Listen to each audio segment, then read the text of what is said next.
proceed dengan example 19, 20, 23, 24 and 25. So these are the questions that you have asked for us to discuss. So we will be discussing this question. Alright, example 19 dulu, betul? Okay, so for example 19, what we have here is for a circuit shown below, calculate the current I1, I2 and I3. So soalan minta 3I yang akan lalu dalam circuit ini. Neglect the internal resistance in each battery. So kita abaikan presence of the internal resistance here. So kalau kamu tengok dalam soalan kamu, kamu ada 1, 2, 3 EMF. When you have 3 EMF connected to complete one circuit dekat sini, and this cari currents yang akan lalu dalam circuit ini, kita tahu kita akan apply Kirchhoff law. Okay, kenapa? Because there is presence of more than one EMF. Lebih daripada 1 EMF. So, before kita start, kita nak tengok junction untuk kita apply first law. Kirchhoff first law. Untuk Kirchhoff first law kena cari junction. Okay. So junction is where a point where the current has a tendency to split. Okay. Kalau kamu tengok dalam circuit kamu ni, dia label kawasan sini I1, I2 dan juga I3. Dia label tapi dia tak indicate direction. So dalam case yang dia tak indicate direction, you can decide in which direction you want the current to flow. So kita boleh pilih. Okay. So untuk kamu pilih, kamu kena pastikan ada current yang akan masuk di junction dan ada current yang akan keluar di junction tersebut. Selalunya untuk potentiometer, untuk Kirchhoff law, junction kita adalah selalunya dekat sini je lah. Because where you have more than one path for your current to flow. Current boleh split. Okay, kita ada laluan current tu lebih daripada satu. Kalau dekat sini, satu je laluan. So apa saja current yang datang dekat junction sini, dia akan turun bawah. Ataupun kalau dia datang daripada bawah sekalipun, dia akan belok ke kanan. Satu laluan sahaja. Junction will give you more than one path. Okay, so dekat sini kita ada 3 laluan. 1, 2, 3. Sini pun sama. 1, 2, 3. Okay, bila kita dah identify junction, maksudnya you know these 2 points are your junction. Ini dan ini. These are your junction. You choose only one. Sebab dua-dua junction ni sama sahaja sebenarnya. So you choose one.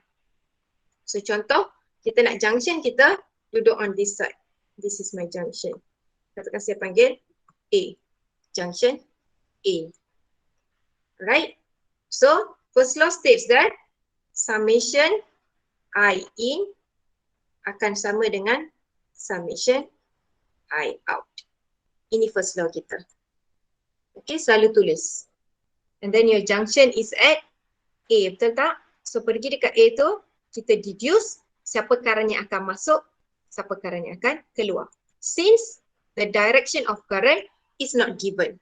Cuma dia indicate kata ada I1, I2 dan I3. 3 jenis current tengah flow in the circuit. So, untuk memudahkan, kita tengok dekat tempat I1, kita ada bateri EMF 1. So, kita assume dia keluar daripada EMF 1. So, untuk memudahkan kerja, kita assume direction dia adalah samalah dengan sini. Keluar daripada EMF 1. Okay. So di junction A, I1 akan masuk. Okay. And then you look at EMF 2, I2. So kita assume I2 ni hasil daripada EMF 2. Okay. Untuk EMF 2, ini positive plate, ini negative plate. So kita assume direction current kita begini. Ini I2 kita. So sekarang kalau kamu tengok dekat junction kamu ni ada current yang masuk, ada current yang keluar. Ada in, ada out. So kita kira on the right track. Okay, kira on the right track. Sebab kena ada current masuk, kena ada current keluar. However, kita ada another laluan dekat sini di mana di label I3 is going to flow along this part here. Okay, so dekat laluan sini I3 ni kita nak tengok dia nak masuk ke dalam junction A atau dia nak keluar. So sekarang tak ada masalah. You can decide awak nak dia masuk ataupun awak nak dia keluar. Sebab kita dah ada current yang masuk dan keluar. So let's say saya nak letak dia keluar, contoh. Boleh, tak ada masalah. Sebab ada I1 masuk, keluar I2 dan I3. So current yang masuk dekat sini adalah I1 is entering junction A and I2 and I3 is leaving. Okay, dua jenis current tengah keluar, so kita kena tambah. So dua-dua current ni adalah sebenarnya hasil daripada I1 yang masuk. So I1 masuk, split menjadi I2 dan I3. Contoh.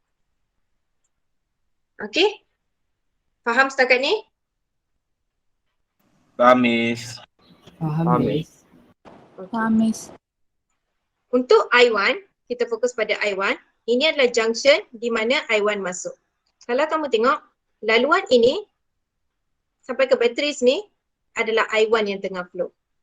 This one is still EMF 1 and this circuit here also has I1.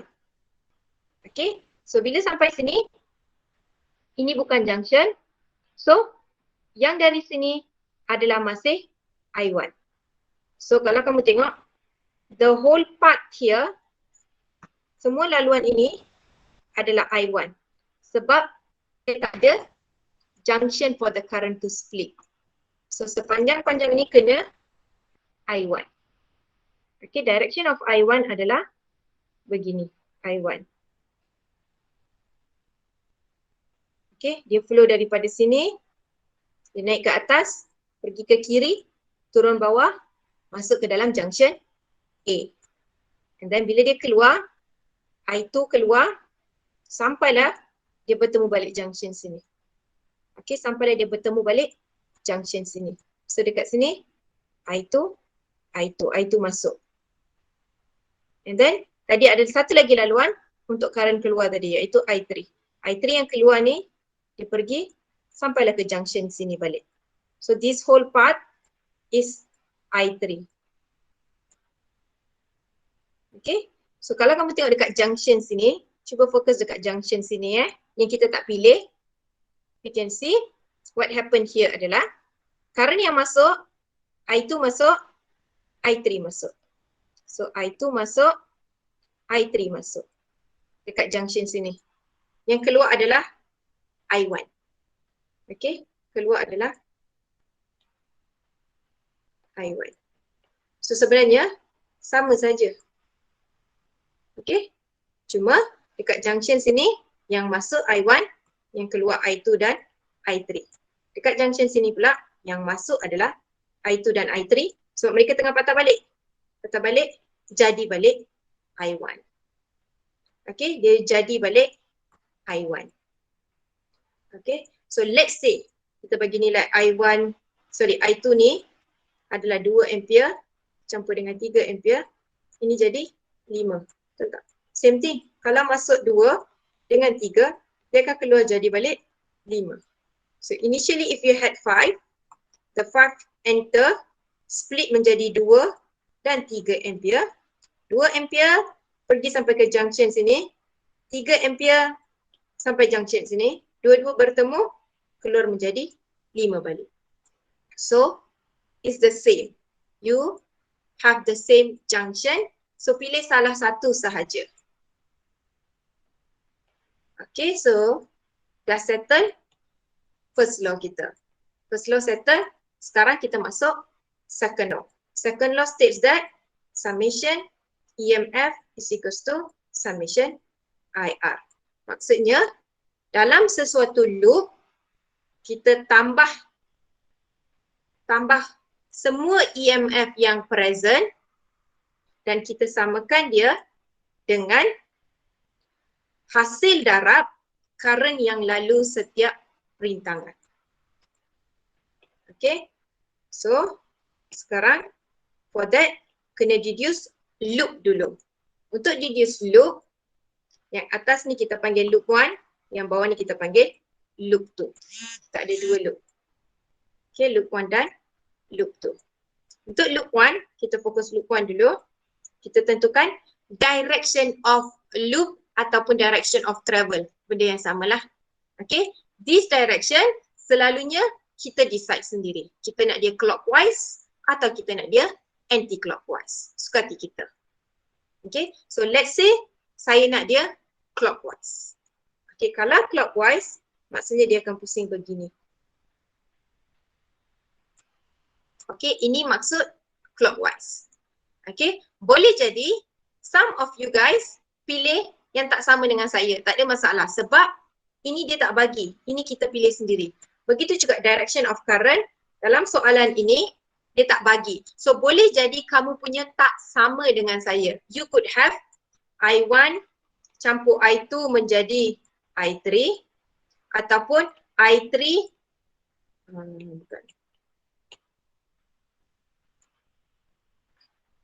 I2 is equals to I1 plus I3. Boleh jadi juga. Sebab apa?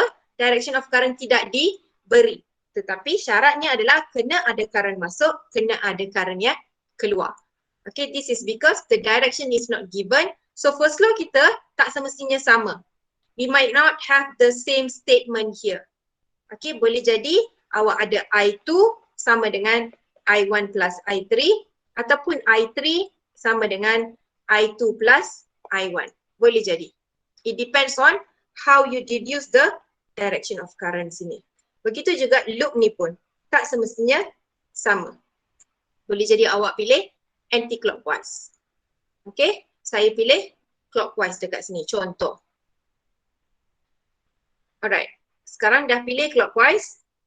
Next kita tentukan direction of EMF pula. Direction of EMF, tengok dekat loop 1, kita ada 2 EMF yang present, iaitu ini loop kita this is your loop, this is your loop. Okay, kalau kamu nak nampak dengan lebih jelas, mungkin kamu boleh lukis dia. Ada junction. Okay, ini adalah loop kamu. Sepanjang-panjangnya I1. Ini adalah I1. Ada rintangan. And then kita ada I2. So dua jenis current tengah flow in the circuit. Okay, this is what you have. Okay, so kalau kamu tengok loop pertama consists of 2 EMF. So kita nak sum dua-dua EMF ni, iaitu EMF 1 tambah dengan EMF 2. Sebelum tambah, kena consider direction EMF dengan direction loop kita seiring atau bertentangan. If they were in the same direction, they are positive. Opposite direction, negative. Okay, so sebelum kita tengok mereka seiring atau bertentangan, kita letak dulu direction of EMF. Direction of EMF selalu bergerak dari kaki pendek EMF ke panjang. From the shorter leg to the longer leg. So shorter leg untuk EMF 1, this is shorter leg. Dia bergerak ke arah longer leg. This is the direction of your EMF 1. And then direction of EMF kedua, shorter leg to the longer leg. Bergerak ke kanan pula. Tadi kiri, sekarang kanan. Ini direction kita. EMF 2, EMF 1. Okay, so now look at the direction of the loop dan EMF. Okay, ini direction kita kan. Right, kita lukis dia ikut circuit kita tapi clockwise. Kita tak lukis dia bulat lah. Kita ikut circuit supaya senang kita nak bandingkan. Okay, as you can see here, this is your EMF 1. So tengok dekat bahagian loop kamu on the side of EMF 1. Sebab kalau kamu tengok dia tengah pusing. Okay, so kita tak nak tengok bahagian bawah sini. Kita tengok on the top part where your EMF 1 is. Okay, EMF 1 ke kiri, tapi loop kamu dekat bahagian atas ni dia tengah ke kanan. Okay, dia tengah gerak ke kanan. So they are in the opposite direction. So bila opposite direction, negative EMF 1. Then campur dengan, look at your EMF 2 pula. EMF 2 ini tengah bergerak ke kanan. And then look for your loop. Loop kamu tengah pusing clockwise. Bila dia sampai dekat EMF 2, along EMF 2 ni, direction dia adalah ke kiri. So mereka bertentangan, opposite direction. So kamu akan ada negative EMF 2. Okay. And then kita nak masuk kepada summation IR. Untuk summation IR pula, kita tengok berapa banyak rintangan kita ada dalam loop pertama tu. In your first loop, you have two resistance presence. Resistance R1 dan juga R2. Ada dua rintangan. Maka akan ada dua kali IR. Maksudnya you will have 2I multiply with R ni. Ini kan dia kata summation of IR, kita akan ada IR dua kali. Sebab kita ada rintangan 1, rintangan 2. Untuk rintangan 1, kita tengok current mana yang lalu. Sebab dia kena I darab R. So must deduce which type of current is flowing in that particular R1. Okay, so as you can see, R1 adalah laluan yang ini, di atas ni, this part here. Okay, laluan dekat sini, current yang lalu adalah I1. So you would have I1 passes through. And then untuk rintangan kedua ni, current yang lalu sepanjang sini, I2. Okay, along here adalah I2 sahaja. Okay, I2 passes through R2. Okay, so ini adalah I2. So bila kita nak letak dia punya summation IR, kena consider direction juga. Macam mana consider direction? Kena tengok arah current dengan arah loop seiring atau bertentangan. Kalau seiring, positif, bertentangan, negatif. Untuk mereka seiring, kita tengok dulu direction ni kita dah lukis. Direction of current, I1 tengah flow di rintangan 1 ini in the direction ke kiri. Tengok dekat bahagian rintangan 1, current naik dari sini, dia pergi, dia turun ke sini supaya dia boleh masuk di junction A. So it is in this direction. So along R1, the current is to the right. Ini adalah I1 kamu. Okay, ini adalah I1 kamu. Okay, tengok direction of loop pula. Loop kamu pula dekat kawasan R1 ini, direction dia tengah bergerak ke kanan supaya dia boleh complete dia punya clockwise direction. So you have opposite direction. Opposite direction, negative I1 R1. Alright. Dah. Tengok kepada yang kedua pula. Current kedua tengah bergerak daripada junction A ke junction seterusnya. It is moving from A to, let's say, B. Okay, dia tengah bergerak dari A ke B. Direction dia adalah ke kanan sini. Bila dia limpas rintangan 2. As it passes through the second resistor, it is moving to the right. Then look at your loop. Loop kamu datang, pusing. Bila dia dekat rintangan kedua, direction dia to the left. Bertentangan dengan direction of current yang tengah lalu rintangan 2. So you would have plus negative sebab opposite direction I2 R2. Plus ni sebab summation. Summation maksud dia adalah kita kena tambah semua. So kita nak tambah lah. Tapi kena consider direction. So sekarang awak boleh masukkan nilai kamu. The value that you have for EMF1 adalah 15, negative 15, plus minus jadi negatif balik. Then EMF2, I1 is an unknown, R1 adalah 1, tolak dengan I2 0.5. Simplify this one, negative 15 minus 10 dapat negative 25. Negative I1 minus 0.5 I2. Sorry, tadi ni equation pertama, ni equation kedua kita. Okay, dah dapat dua equation. Sekarang last one adalah loop kedua kita. This is my second loop. Untuk loop kedua, we're going to apply the second law balik. Okay, untuk loop tu summation EMF. Okay, nak sum EMF. So kita tengok dulu loop tu yang dekat bawah sini. Okay, so if I were to redraw my loop tu, saya akan ada EMF 2, rintangan 2, junction B, junction A, and then kita ada rintangan 3, EMF 3. This is what you have. Okay, from junction A to junction B, kita ada current 2. You have I2. Okay, kita ada I2. And then, dekat bawah sini pula, kita ada I3. You have I3. This is I3. As you can see, you have dua EMF. Sebab ada dua-dua ni, kita akan ada dua kali EMF dalam summation kita. So, summation EMF akan jadi EMF2 plus EMF 3. Tapi, kena tentukan direction dulu.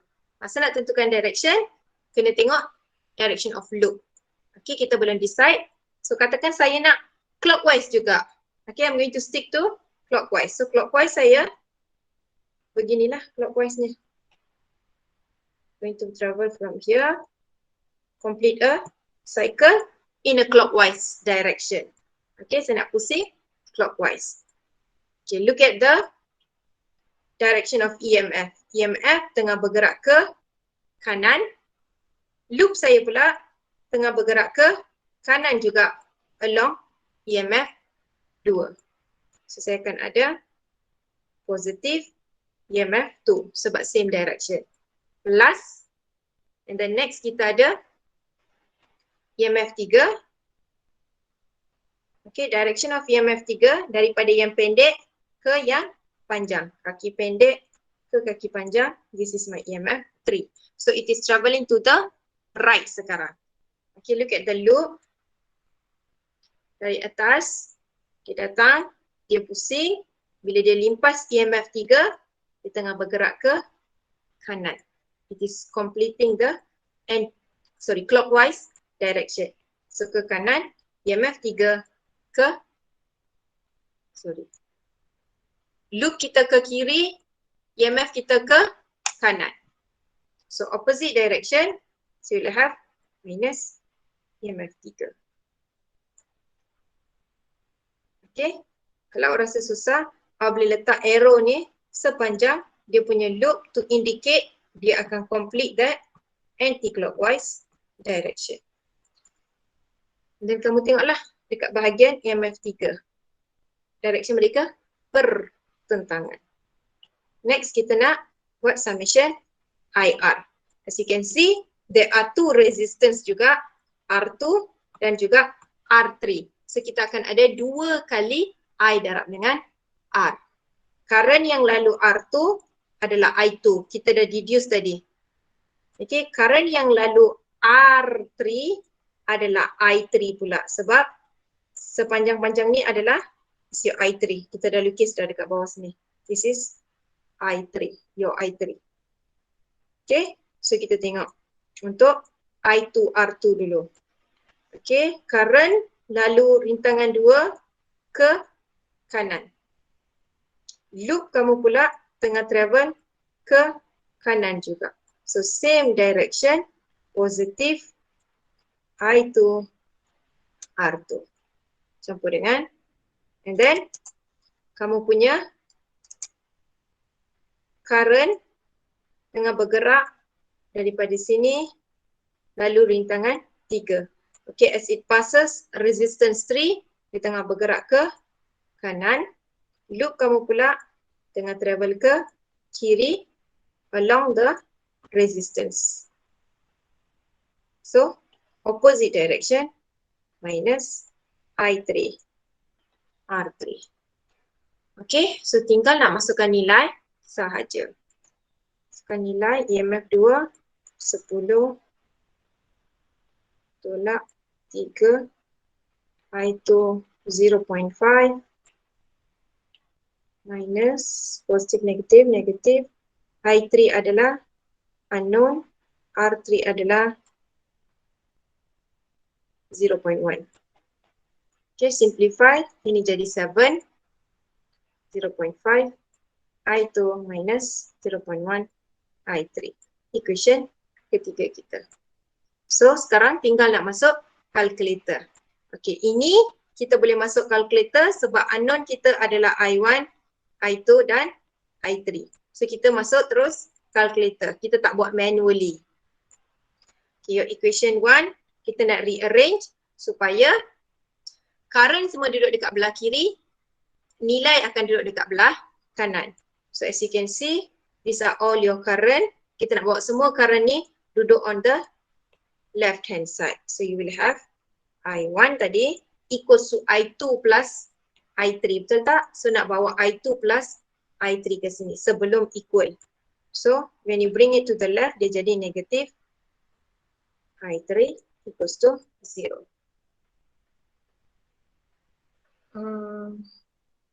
Siapa-siapa kenal ke Maureen Chai ni? Classmate kita ke? Tersalah tekan ke ni? Alright. Next, kita masuk kepada equation kedua kita.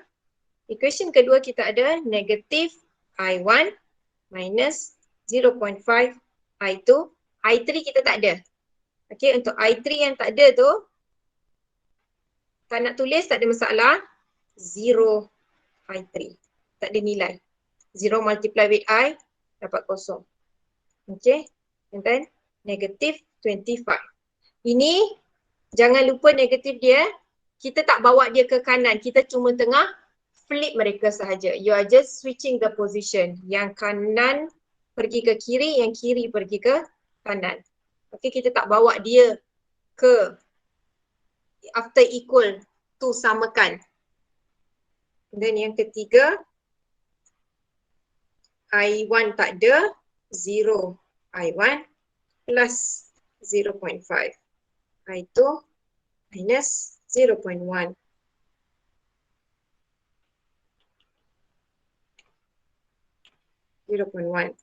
I3 sama dengan 7. Ini kalau tak nak rearrange pun tak ada masalah. If you can deduce daripada sini dah cukup. Tak ada markah pun untuk ini. Ini saya tulis sebab nak bagi nampak we have gathered I1, I2, I3 before the equal and the values after the equal supaya bila kita tekan calculator kita akan masukkan nilai according to the appropriate unknown.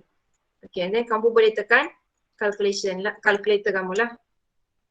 Unknown 3, I1 1, negative 1, negative 1, 0. Equation kedua, you can quickly do it ataupun nanti boleh cuba masukkan. Negative 0.5, no. Negative 0.5, C2, kosong. Negative 25, 0, 0.5. So you will get I1 17.69 ampere. I2 dapat terus 0.62 ampere. And I3 kamu terus dapat 3.08 ampere. Okay, 0.8 ampere. Alright. Kita tengok balik. 17.69, betul lah. Okay, so kalau kamu tengok tadi, your first law, Kirchhoff first law kamu adalah I1 sama dengan I2 plus I3. Okay, I1 sama dengan I2 plus I3. Cuba kamu tengok, I2 ni campur dengan I3, dapat tak? Kamu akan dapat 17.70, which is approximately same dengan 17.69. Okay, sebab dekat sini tadi, kita round off ni. Ini pun kita round off. So kita dapat 14.62 plus 3.08, kamu dapat 17.7. So ngam lah, betul lah kamu punya equation ini. Are we good? Yes, Miss. Yes, Miss. Siapa yang tak dapat tu, awak when you want to cross check dengan kamu punya kerja, tak semestinya we have the same one. Okay, cuma awak tengok balik cara kamu deduce this one. Whether your direction kamu of the loop dengan current positif negatif ataupun direction EMF dengan direction loop positif negatif. Itu yang penting sebab kita tak semestinya pilih arah loop yang sama. I chose both my loops clockwise. Boleh jadi awak choose dua-dua anti-clockwise. So dari segi information kita dekat sini, kita takkan dapat sama. Tempat yang saya negatif, kamu akan positif. Okay? Boleh jadi macam tu. Dan juga direction of current kita ni pun, since it's not given in the question, tak semestinya kita sama juga. Okay? However, tak kisahlah nak pilih direction yang macam mana pun, as long as you obey, current yang masuk, kena ada current yang keluar, dan juga EMF sama dengan IR. Consider the direction, positif negatif, jawapan akan dapat. Okay, kalau salah pun kena check balik bahagian direction dia. Okay, for your next example, example 20, for the circuit below, given EMF 1 as 8 volt, so ini adalah 8 volt, R2 2 ampere, 2 ohm, R3 3 ohm, R1 1 ohm, and also I is equals to 3 ampere. So dia cakap dalam soalan ada I1, I2 dan I. Nilai I ni dah diberi dalam soalan. So you still have 3 types of current flowing in the circuit. However, one of the current dia dah bagi nilai. Lagi 2 is an unknown, I1 dan I2. And the question asks to find that I1 dan I2 and also EMF 2 ni. Okay, so ada 3 unknown masih.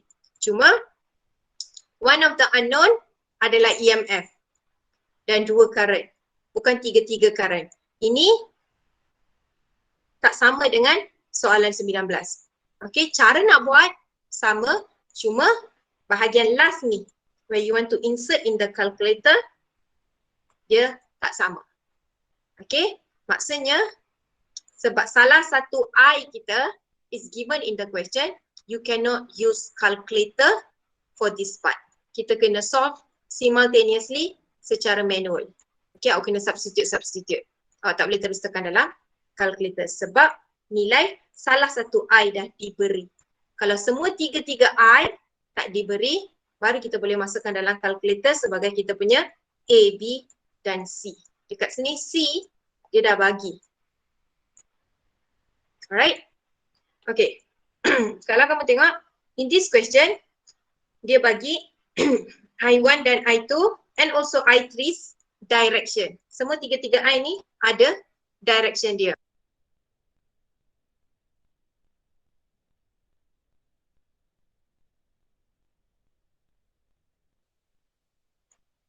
Semua tiga-tiga ni ada direction dia.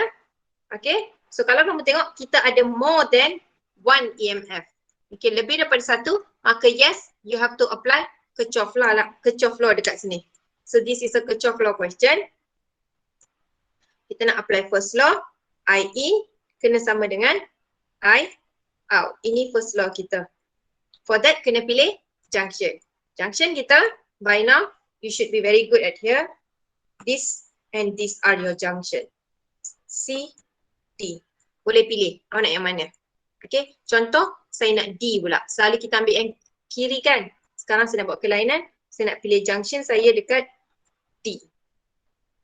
Okay, for that kita tengok. Since direction of current dah diberi dalam soalan, dia kata dekat bahagian atas ni kita ada I1 tengah lalu. Kalau kamu tengok dekat bahagian sini, current tak split pun. Laluan yang sama masih. Sampailah dia jumpa junction D. So, L shape ni I1 turun ke bawah sebab tak ada junction lagi. I1 masih sampailah jumpa junction C. So, from D to C, ini laluan pertama kita. Iaitu current satu akan lalu. This is your first part where you have your I1 is flowing. Okay, and then from D to C, you have your second part which I2 lalu. Okay, ini laluan kedua. And then sama, from D to C, kita ada laluan yang ketiga, iaitu I tengah lalu. So, for you to move from D to C, you have 3 part. Awak boleh ambil yang ni, panjang sikit, terus, ataupun yang ini. Kita ada 3 laluan. Laluan pertama, I1 tengah lalu. Laluan kedua, I2. Laluan ketiga, I. Kita ada 3 current. Okay. So for your first one, upper part here, ini adalah I1 kamu. Okay. So at your junction D, I1 ni tengah keluar. Okay. Leaving the junction. So dia adalah dekat bahagian out. I1. I1 tengah keluar. And then, kita tengok dekat kedua, I2. Laluan kedua kita ada I2. And this I2 tengah bergerak dari D, from D to C. From D to C. So at junction D, I2 tengah keluar juga. Dia tengah keluar, leave the junction. Out of the junction. So out. So kita tulis dekat bahagian out. I2. So kita tambah. Sebab dia adalah summation of I out. Pasti kita tengok. Dekat bahagian yang ketiga. Laluan ketiga kita, current tengah lalu. Tengok direction dekat sini. Dia bagi dalam soalan from C to D. Okay. Current dekat laluan ketiga, travel from C to D. Kita tengah bergerak daripada C ke D. Tadi, current 1 from D to C, current 2 D to C, kecuali current I from C to D. Ikut direction yang dia bagi dalam soalan because given in the question. This is given. So bila diberi kita ikut je. Okay. So kalau kamu tengok dekat junction ketiga, junction D ni, I ni tengah masuk into, entering the junction. So dia akan duduk dekat tempat in lah. So that's the only current you have. So as you can see, nilai I diberi dalam soalan, so kita masukkan terus. Sama dengan I1 plus I2. Okay. So sebab I1 dan I2 adalah unknown, boleh jadikan dia sebagai subject. So I1 akan sama dengan 3 minus I2. Saya jadikan ini equation pertama saya. Kita tak boleh proceed further. Kita masuk second law kita. Sama saja summation EMF versus summation IR. So loop 1 dulu. For your loop 1, okay, kita pilih. For your loop 1, okay, kita pilih direction dulu. Direction for your loop 1. Ini loop 1. Katakan saya nak pilih anti-clockwise.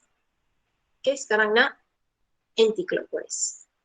Okay, anti-clockwise ni saya nak lukis dalam bentuk peta. Ini anti-clockwise saya. And then next, direction of the EMF. Dari kaki pendek ke kaki panjang. Kaki pendek ke kaki panjang. So look for your loop 1. This is your loop 1 Bahagian atas ni saja kita ada 2 EMF terlibat dalam loop 1. So akan ada 2 EMF untuk kita tambah. There will be 2. Okay. So kita tengok sebelum kita tambah direction of EMF dengan direction of loop sama atau tidak. So at EMF 1 you are travelling to the left, and as you can see your loop is also travelling to the left to make anti-clockwise direction. So same direction, positive EMF 1. Campur dengan EMF kedua kita travelling to the left juga. EMF kedua travelling to the left, and then as you can see your loop tengah pusing sampai EMF 2 ni dia tengah bergerak ke kanan. Along EMF tu bergerak ke kanan to complete this anti-clockwise direction. So bila dia ke kanan, mereka opposite direction. So kita ada negative EMF 2. Samakan dengan kita tengok bilangan resistance. Ada R1 dan R2. 2 resistance akan ada 2 kali IR. For that, you look at the current that passes through R1 dulu. Current yang passes through R1 adalah I1. I1 datang dari sini, masuk. Okay, so bila dia limpas R1, it is going downwards. The current is going downwards. And then look at the loop. It is also going downwards when it passes the resistance 1 untuk complete this anti-clockwise direction. So same direction plus I1, R1. Campur dengan, okay, this is your resistance kedua. Current yang lalu resistance kedua adalah I2 sebab ini laluan kedua kita. From D to C, yang dekat tengah ni adalah dilalui oleh I2. Okay, so the current that passes through R2 adalah I2. Direction dia ke kiri. And then as you can see your loop start daripada atas, datang ke sini, bergerak ke kanan when it passes the resistance kedua. Untuk complete this anti-clockwise direction. So mereka berada dalam arah yang bertentangan. Itu R2. Okay, so now we're going to substitute the value that we know. EMF 1, 8. EMF 2, unknown. So biar sahaja sebagai unknown. Samakan. I1 tak tahu juga. R1 adalah 1 minus I2 2. So ini jadi 8 minus EMF 2 sama dengan 1 I1 minus 2 I2. Okay. So kalau kamu tengok, you have your I1 in terms of I2. Betul tak? You can substitute this into here. Contoh, ini equation kedua. Sub 1 into 2. Okay. Ini kita akan mula buat substitution sebab kita diberi nilai salah satu current. Right? Selalunya, kalau one of the current is given, kita akan terus buat this manual substitution. Kita tak akan tunggu sampai nak masuk dalam calculator. Because untuk masukkan dalam calculator, you must have current on one side and values on the other side. Dekat sini kalau kamu tengok, ini current. Dekat sini bukan sahaja value, ada another unknown. There is presence of another unknown selain daripada current. So kita tak boleh masukkan dalam calculator. So kita akan buat secara manual. So 8 minus EMF 2 equals to 3 minus I2. Ini adalah substitution untuk I1 tadi. Minus 2 I2. So saya akan simplify further. Negative I2 minus 2 I2 jadi negative 3 I2. Biar dia sebagai the third equation. Tunggu untuk loop kedua kita.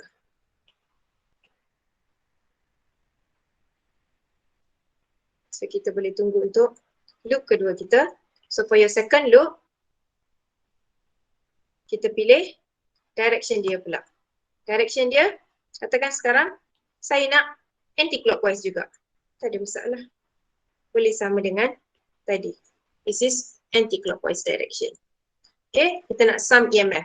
Untuk loop kedua, this is your second loop, the bottom one, there is only one EMF. Okay, ada satu saja untuk loop kedua.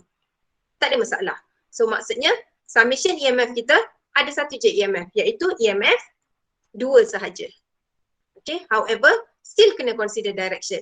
Still kena consider direction.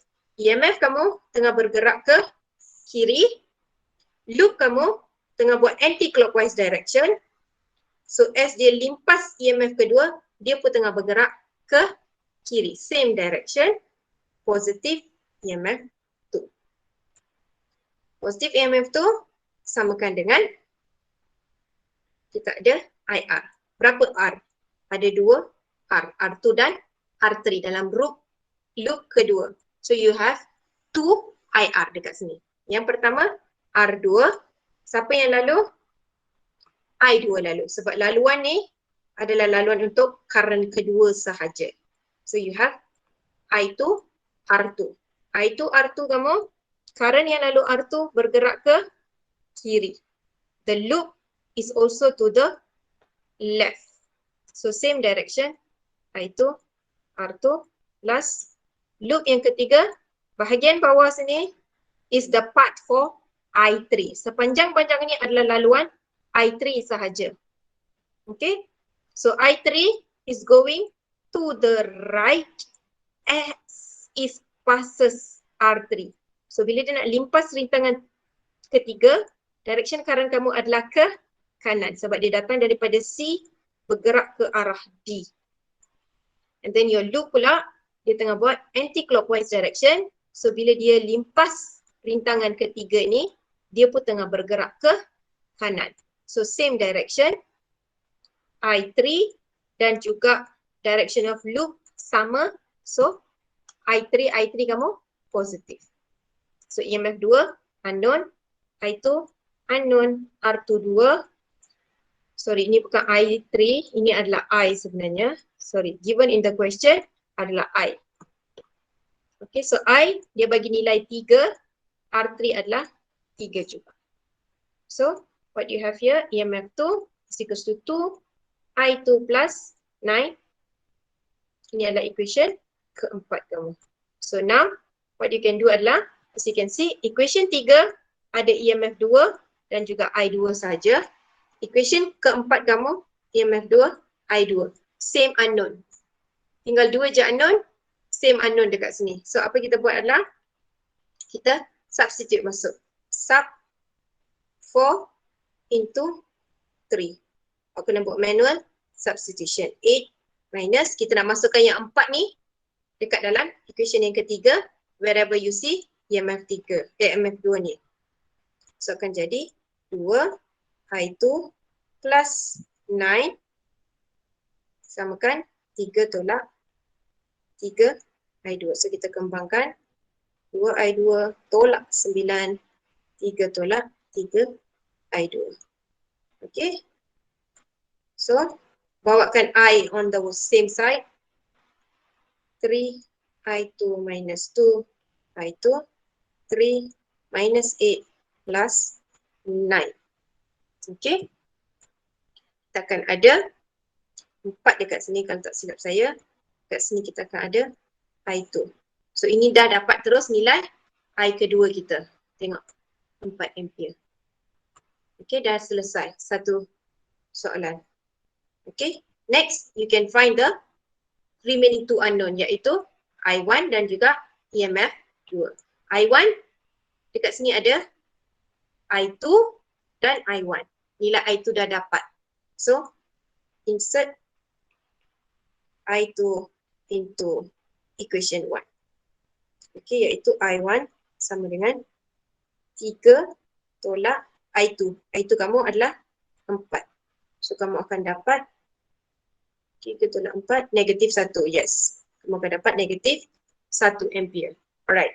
Negatif dekat sini, apa yang dia cuba maksudkan adalah arah yang diberi dalam soalan mungkin bertentangan daripada arah yang sepatutnya I1 lalu. Okay. Remember, waktu saya ajar Kirchhoff law, saya ada mention pasal boleh jadi kamu dapat direction, kamu dapat I tu negatif. I ni dia cuma indicate that the current is flowing in the opposite direction, then assume. Okay, so tak ada masalah dekat sini. Jawapan kamu masih betul. Dan macam saya cakap dalam syllabus sekarang, you can leave your answer as negative 1 ampere. Ataupun boleh cakap, therefore, I1 is equals to 1 ampere sebab current kena positif saja. Negatif dekat sini, dia tengah indicate arah current kamu flow. Therefore, I is equals to. Sebelum kita buat conclusion, therefore ini, you must state I1 flow in the opposite direction as assumed. Okay? So, kamu akan tulis, therefore, I1 adalah positif 1 ampere. Ini adalah untuk I1 kamu. Next, kita nak masuk apa nama dia? EMF. Okay, untuk dapatkan EMF, boleh masukkan dalam mana-mana equation 3 ataupun equation 4. Contoh nak substitute dekat sini. 2 darab 4 campur 9. 8 campur 9 equal 70 volt. Nah, 17. Dah dapat. Okay. Bila one of the current is given, you cannot insert in the calculator. Kita kena buat manual lah. Tak payah kumpul equation 1, 2, 3. Terus substitute sampai kita dapat nilai dia. Dekat sini, kita boleh terus masuk dalam calculator.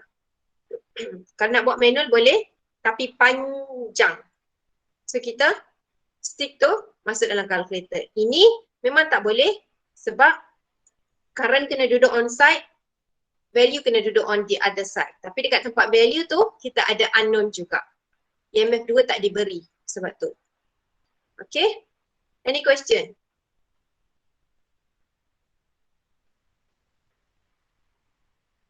Tak ada. Yang dapat negatif ni tak ada masalah. Betul, you're on the right track. Cuma, dia flows in the opposite direction then assume. Okay? So next saya masuk example 23.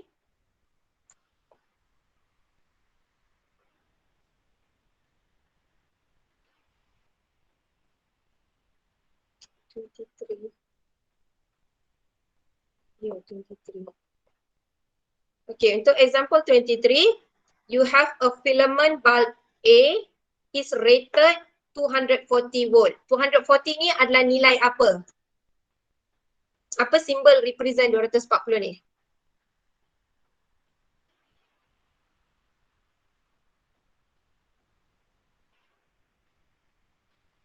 What does this 240V means? Apa maksud 240V ni? Dan juga dia kata rated 240V, 100W. Apa maksud dua ni? Anyone?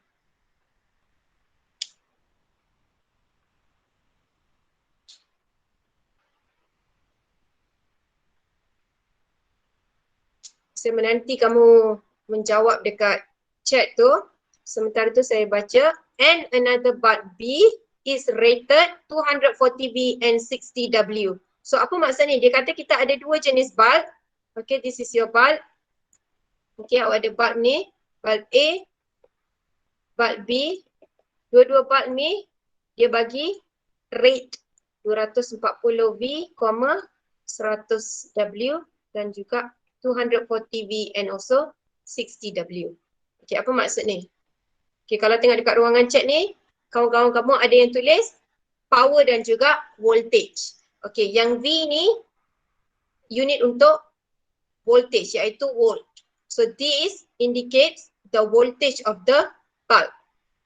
Okay, and W ni adalah watt, which is the unit for power. Betul lah apa yang kamu cakap. So ini adalah power untuk bulb kamu. So each of these is given for this particular bulb. Okay, so kalau kamu beli any electrical appliance, kalau kamu pergi tengok kalau dalam bilik kamu tu ada kettle, dia akan tulis. Setiap kettle tu dia akan ada dia punya operating power berapa, dia akan tulis dalam W dan dia akan tulis berapa voltage dia V. Memang akan ada. Setiap electrical appliance ni memang dia akan ada benda ni. Okay, itu maksud dia kata is rated. Maksudnya memang that is the specific value for your particular device. Okay, so the first question is to find the ratio of the resistance of the filament at their normal working temperature. So kita nak cari ratio of the resistance. So kita ada bulb A dan juga bulb B. So kita nak cari ratio of the resistance iaitu R over R untuk bulb A dan juga bulb B. So apa kaitan resistance, voltage dan juga power yang diberi ini? Okay. As you can see, dalam video saya ada introduce power is equals to IV lah. Ini setelah kita derive. Because power is equals to energy over time. Energy sama dengan work done, W over time. Work pula ataupun energy of electrical device kita deduce sebagai IVT. IVT iaitu Q darab dengan T. Charge darab dengan berapa lama. Charge adalah, betul ke saya cakap? Betul lah. Lepas tu kamu cancel T ni, kamu akan dapat P sama dengan IV. This is the general equation. However, based on Ohm's law, kita boleh derive ni menjadi P is equals to V square over R ataupun P is equals to I square R. So kita ada 3 equation untuk power. Okay, as you can see, given power for both the bulb. P diberi. V pun diberi. Dan dia minta ratio of the resistance dekat sini. Okay, so apa yang kamu boleh buat dekat sini? Menggunakan equation P, V dan juga R iaitu P is equals to V square over R. You want to find RA over RB. So ini adalah nilai voltage of A, power of A, voltage of B, power of B. So PA VA square over RA square. PB is equals to VB square over RB. Boleh dapatkan nilai RA dan RB sebab PA, VA, PB, BB ada. Dah dapat, boleh cari ratio. Okay, dapatkan nilai R dulu and then dapatkan ratio kamu. Next, dia kata if each bulb are connected in turn to 120 volt, what is the power dissipated for each bulb? So maksudnya untuk bulb yang sama ni, kita tukar dia punya operating voltage dia menjadi 120. Daripada 240, kita tukar pergi 120 sahaja. What happens to the new power? Okay, so dalam case ni, apa yang jadi adalah, according to the equation P is equals to V square over R, you're going to change the value of V. Change this one. Dia tanya what happens to P. So in order for you to see the reaction, R ni akan constant. Okay, kita akan kekalkan R ni. Maksudnya, kita nak cari PA yang baru dan juga PB yang baru when VA kita menjadi 120 dan juga VB kita pun menjadi 120. So, RA yang kamu dapat daripada soalan 1 dan juga RB yang kamu dapat daripada soalan 1 tadi adalah nilai yang sama. Kita masukkan, kita dapatkan P yang baru mengguna equation ini. Alright, you're going to use the same resistance that you obtained from question A. By changing the voltage, what happens to the new power? Okay? Boleh?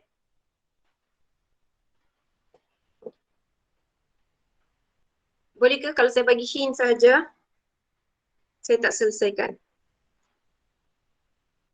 Boleh? Boleh, Miss. Boleh, Miss. Boleh, Miss. Good. Next, example 24. For your example 24, what happened here adalah you have a circuit shown in the figure. Given that you have 12 volt power supply, you connect two resistance in series and calculate the output voltage. Okay, dia nak V out. Okay, maksudnya kamu ada total voltage sebanyak 12, kita hanya nak a certain amount across 4000 ohm ini. Ini dah masuk subtopik potential divider. Macam saya cakap dalam video, untuk potential divider, if you want to know the output voltage ataupun voltage across a particular resistance, okay, dia punya equation akan jadi R out, iaitu R across voltage yang kita tengah cari, R total darab dengan V total. Okay, so kalau kamu tengok dalam video kamu, kita guna subscript 1 dan juga 2 untuk soalan kita. Okay, R12 ni adalah R total kamu, R equivalent. Same case, ini adalah V total, V penuh kita, the whole supply. You have two resistance, boleh label R1, R2. So sekarang, what you want is the voltage across resistance kedua. So dia jadi V2 akan sama dengan R2, R1 plus R2, total resistance darab dengan V total. So 4000 bahagi dengan 4000 plus dengan 8000, V total kamu adalah 12. Tekan kalkulator, dapatlah 4 volt. Okay, yang ni tak ada masalah sebenarnya. Masalah kamu adalah soalan B, betul tak? Okay, for your question B, what happen now? Dia kata, if a voltmeter of resistance 4000 ohm is connected across the output. Maksudnya, dekat tempat output ni, kita letak voltmeter, di mana voltmeter ini mempunyai rintangan sebanyak 4000 ohm. So, bentuk circuit kita yang baru ni, sebegini rupa dia. This is your initial 8000 ohm, kita panggil dia R1 tadi. And then kita ada R2, 4000 ohm. Lepas tu, apa kita buat dekat sini adalah, kita connect dia, kita sambunglah maksudnya dengan voltmeter. Di mana voltmeter ni ada rintangan sebanyak 4000. So you have another resistance basically dekat sini. Tak ada satu lagi resistance. Dia suruh determine the reading of the voltmeter. Okay, voltmeter tadi memang duduk sini pun. Di mana voltmeter itu ada rintangan. Dan nak tahu apa bacaan dekat situ. So basically, what are you trying to do? Awak nak tahu output juga. Masih V output, is just that now you have additional resistance. So kita ada dua resistance ini yang akan bagi nilai V output ini. So first what you have to do is you have to simplify. Ini 8000 tadi, your 4000. You have another resistance of 4000. Okay. Apa jadi adalah dua-dua resistance ini untuk kita dapatkan dia punya output voltage V, kita kena dapat dulu R total dia. Okay, kita kena simplify dua-dua resistance dulu. Dua-dua resistance ini are connected in parallel to each other. They are connected in parallel. Okay, because as you can see that current datang daripada sini. Kalau tadi case atas ni, dia terus pusing dekat sini. Dekat sini tak ada apa-apa tau. Cuma kita letak voltmeter yang kita nak baca V tu sahaja.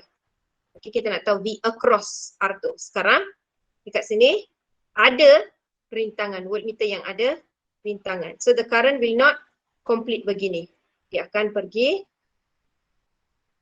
split ke bawah dengan terus.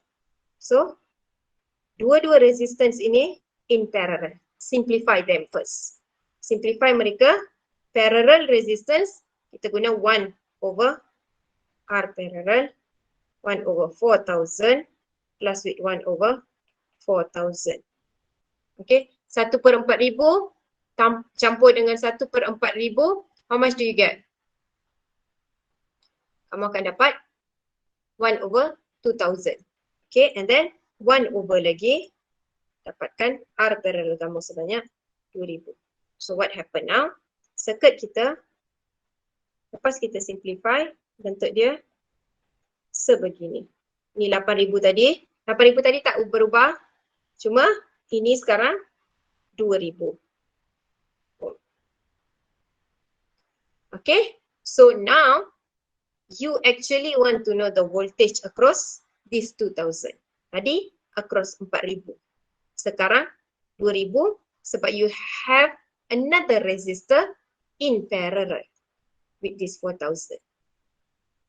Okay, so V output akan sama dengan R output kita, R across tu over R total, V total.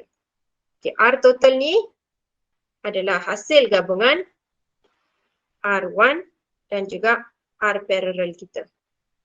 Okay, R parallel campur R1. R parallel 2,000. R total kita sekarang yang series adalah 8,000 dan 2,000. Tambah mereka dapat 10,000. V 12. Tekan kalkulator 2.4 V. Faham bahagian ni? You just connect another voltmeter here which has a resistance. Okay, sebab dia ada resistance, kita akan ada drop in potential across this resistance juga. Oleh sebab tu, kena cari dulu R22 ni supaya boleh dapatkan bacaan daripada voltmeter yang kita connect across dua-dua ni sebenarnya. Across dua-dua. Kenapa? Sebab dekat sini ada voltmeter. Voltmeter ni akan baca yang ini dan juga rintangan yang ini. So, kena simplify dia. Okey ke?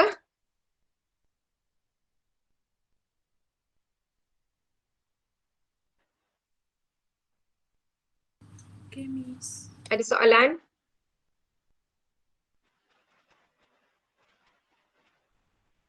Okey, semua orang okey. Kita masuk ke example 25. Untuk example 25, you have resistance 3 ohm and 6 ohm are connected in series with 12 volt battery. Okey, maksudnya kita ada dua resistance 3 ohm dan juga 6 ohm.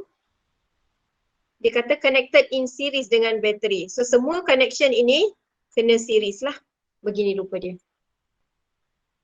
Okay, neglect the internal resistance. What is the potential difference across 3 ohm and 6 ohm? Maksudnya dia nak V across ini berapa dan juga V across ini berapa. Okay, let's say kita panggil ini R1, R2. Kita nak tahu apa V1 dan V2 kita. Given to you V total sebanyak 12. So V1 akan sama dengan R1 plus R2, your R total, V total. Okay, R1 3 campur 6, ini akan jadi 12. Tekan kalkulator, 4. V2 pula sama, ini jadi R2, R1 plus R2 which is your total, V total. 6, 3 campur 6, 12. You can get your 8. Okay, so basically resistance 1 ni dia akan ada drop in potential sebanyak 4 volt. Resistance 2 akan ada 8 volt. Okay, for resistor connected in series, your subtopic 3.5, resistor connected in series, the voltage dia kita tambah, kita akan dapat sama dengan V total. So V akan sama dengan V1 plus V2. So kalau kamu tengok 4 campur 8, dapatlah V total kamu 12. Konsep dia sama dengan resistor in series. Okay, are we all good? Yes, Miss.